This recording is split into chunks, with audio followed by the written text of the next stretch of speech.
Yes guys, welcome back to yet another YouTube video. Now in today's video, I'm going to be going over how to grow your legs in half the time. If you have tiny legs, it is not your genetics, it is your training, it is your programming, and it is the intensity that you lift at. Too many people focus on too many different leg exercises in a session and you're never going to get anywhere. Now over the years, I've grown some decent legs. I've got a picture of here when I was a massive juice head with decent legs, and I've got a picture here when I'm not a massive juice head and I still have decent legs. So I've built a great set of legs myself. I've built a great set of legs for hundreds of men, and today I'm going to give you my 4 key tips to build big, solid legs in half the time. Now, I've been training for a long time, guys. I've been coaching a lot of men for quite a few years now, and there's one thing I always see in common. These leg sessions, right? 3 sets of leg extensions, 3 sets of hamstring curls, hip adduction, hip abduction, good girls and bad girls. We've got lunges in there, we've got leg presses in there, we've got hack squats, maybe we've got a hip hinge like a Romanian deadlift, then we're finishing with calves. By the time you get to the big exercises that matter, most people are completely gone. You cannot do 35 sets for legs and expect to recover and feel great. You need to train them more frequently. You need to have more intensity. And I'm going to break all of that down in this video. Remember, your legs don't grow from variety. They grow from intensity, progression, and repetition. Yeah, that's the big one, repetition. Doing the same boring, mundane exercises over and over again will put slabs of muscle on your legs. You cannot be doing all these different leg workouts every single week. There's a few key fundamentals that we need to stick to. Now, step 1, you just need to focus on 3 main lifts, okay? Now, I know if you're watching this, you're probably gonna find that hard to believe. I spent years and years and years doing all these different leg workouts, but guys, I'm telling you, you need to get strong at 3 movements: a squat pattern, a hinge pattern, and a lunge pattern, okay? I'm gonna break it down, but I'm telling you, give me those 3 exercises and at 3,000 men, and every single one of them will build more muscle over time than the guys that go in there and do a 90-minute leg workout where they do 20 different machines, okay? You need to get strong at the basics. And in terms of the squat pattern for you, okay, you have the barbell back squat. It's good for a lot of people, not good for some people. You have a front squat, good for a lot of people, can be quite uncomfortable to hold, hard to progress. You have a hack squat, great, but it isn't spinal loading, so you kind of lose that there. We have a pendulum squat, great for the quads, but again, it kind of eases up on the back a little bit, and we kind of want to load the spine. And we have, goblet squats and all of this stuff, but we need to pick a squat that works for you. If you're somebody that every time you back squat, you destroys your lower back and you can't train for a week, the back squat might not be for you. If you're somebody that goes into a safety bar squat where you get under and they have the bar here and it keeps the torso more upright and you drive load in your quads and your back feels okay and you can progress that, then progress the safety bar squat. You just need to add weight to those key lifts whilst maintaining form with intensity. That is it. We don't have to overcomplicate it. I saw the best progress in my legs over the years. And I'm not the strongest guy in the world. I've squatted 180 kilos for 2. I've deadlifted 200 kilos, probably 4 or 5. I can do walking lunges with probably 40 kilo dumbbells per hand. I can do a Bulgarian split squat with probably 40 kilo dumbbells per hand.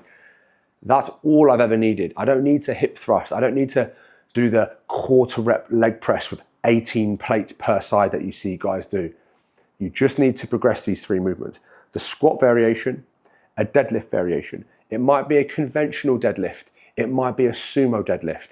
It might be a Romanian deadlift. It might be a stiff leg deadlift. The best one for you is the one you can progress over time and not get injured from. For me, it's a stiff leg deadlift, which is a dead stop from the floor, not a Romanian deadlift. It also works your lower back. We want to have a strong lower back and core around the waist if we're going to be strong at these movements.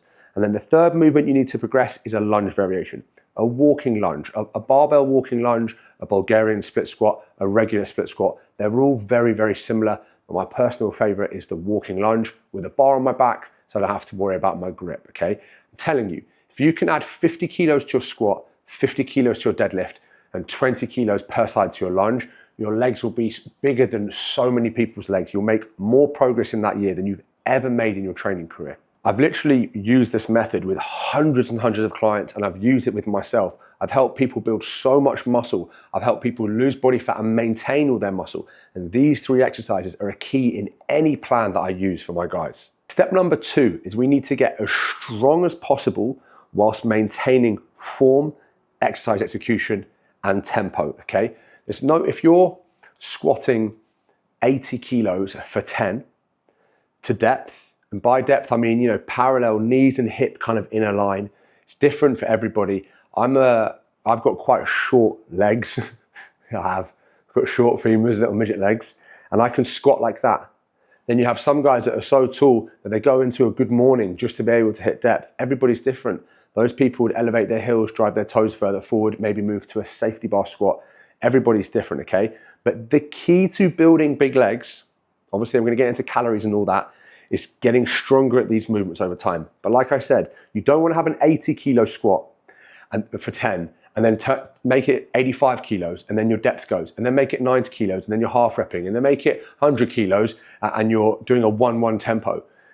Every rep looks the same from your warm-up to your working set. Standardize your form.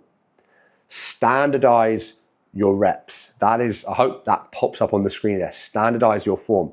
When I'm squatting, okay, 180 kilos, my warm-up set at 60, 80, 100, 120, 140, 160, up to 180 is the same. My tempo is the same. My depth is the same. The movement is exactly the same. It would be the same for a deadlift, a lunge, or any movement in the gym.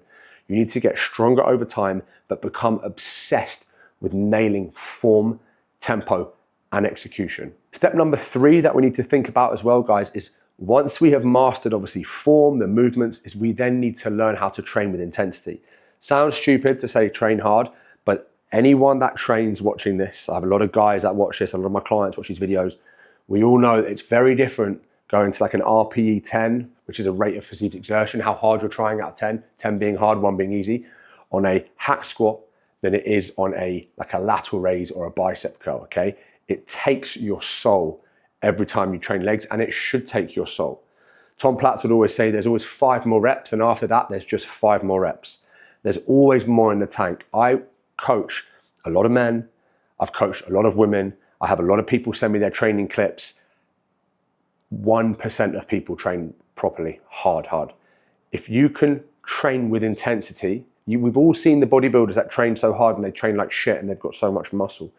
Intensity is so important. And if you can mix that with execution, you have the magic formula to build a great physique. This is one thing I drill home with all of the guys that train with me, is you can have all the best exercises and the best program in the world, but if your intensity isn't there, your form isn't there, and your execution isn't there, you're just never really gonna build muscle. This is legs or any body part. And that leads me to step number 4. Guys, we do need calories to build muscle, okay? You're not gonna build great big legs if you spend the whole year in a deficit. Yes, you can pull body fat off and reveal them and they'll look better, but if you wanna build muscle on your legs, it's a big body part, it's gonna take a long time and it's gonna require a surplus for a long time. Surplus doesn't mean you're a fat fuck for 2 years. It just means a very small increase above your maintenance calories. And I also want to talk about programming as well, because that's a big part that I probably should have chucked in there. Now, you're only as good as what you can recover from, okay? So we don't really want to run a 5-day split if our goal is to build big legs. Let's be honest, okay? Chest, back, shoulders, arms, legs. Train legs on a Friday, and then you wait until next Friday, even though they're ready to go by Tuesday. In my opinion, if you're an intermediate lifter, you want to be training legs twice a week. Monday, Thursday, Tuesday, Friday, whatever it is, on a push-pull legs repeat, or upper, lower. And if you're a complete beginner, or you have really poor legs, I would train them 3 times a week. More frequency in there. So I like the old, a 3-day full body plan. I used to run strong lifts back in the day. I don't know if you guys know what strong lifts is. Used to run a 5x5. You squat 5 sets of 5 reps 3 times a week. I made loads of progress doing that, and you adapt so well you don't feel any soreness, okay? But in my opinion now, with all of my coaching experience, training so many different people, complete beginner, you train them 3 times a week with less volume and more frequency. 1 set of quad and hams on Monday, 1 set of quad and hams or glutes on Wednesday, 1 set of quad hams glutes on Friday, okay? Intermediate, twice a week. Advanced, still twice a week, okay? That's definitely the best foot forward when it comes to building muscle. And then we've got to think about recovery as well. If you're somebody that you're not recovering, let's say you are training them twice a week and you're not recovering in between sessions, you're doing too much load. If you're training legs on a Monday and then by Thursday, your legs are really sore when you get into your sets. You're not going to have a great session. You're not going to progress your lifts. You need to be recovered. So play around with your specific training volume, okay? If you train legs on a Monday and they're destroyed on a Thursday, drop your volume down on Monday. Try and do less exercises, less sets, and then see how you are on Thursday. Guys, this is literally all I do. I have a coaching business where I just program this for guys. If you're interested, I've got all my links below. I'd love to help you guys train and get you guys in shape. Helped over 750, maybe nearly 800 men in the last 5 years, and I'd love to help you too. If not, it's all good. I appreciate you watching this video, and I'll see you in the next one.